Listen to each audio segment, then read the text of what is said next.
The slashing of the pools.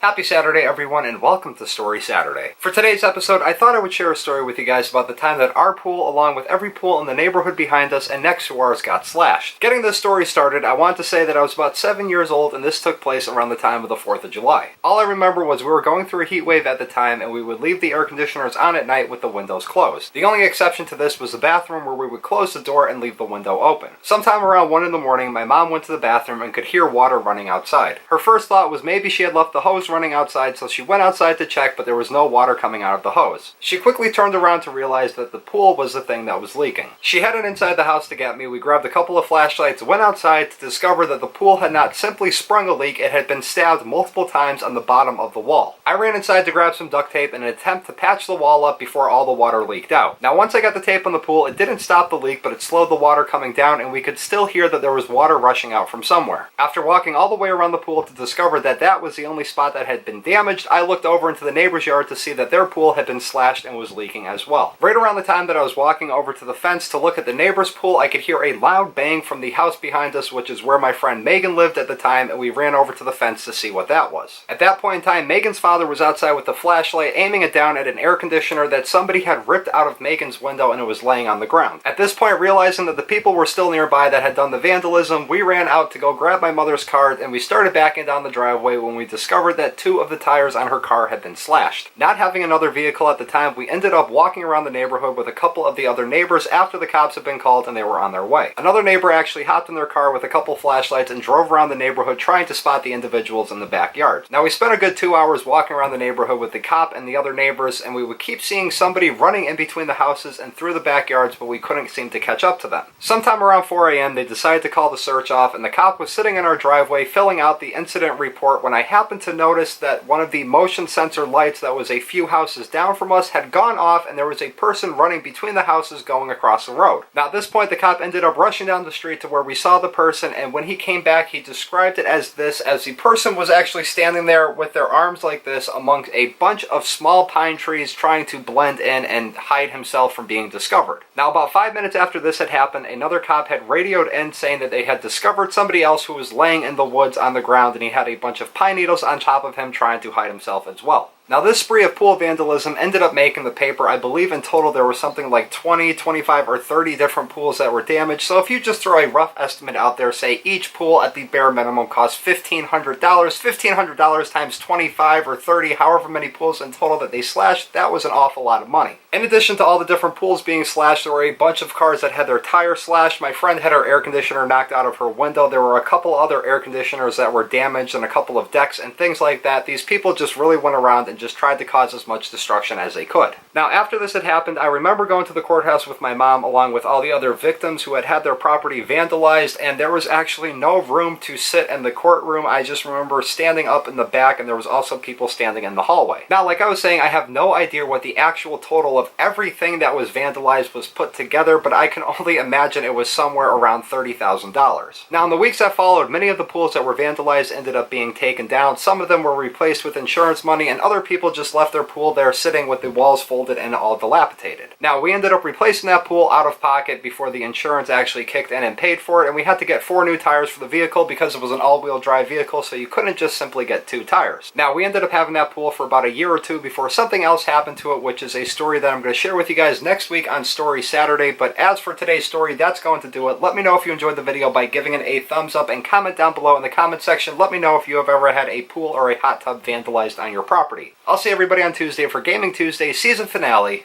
Peace.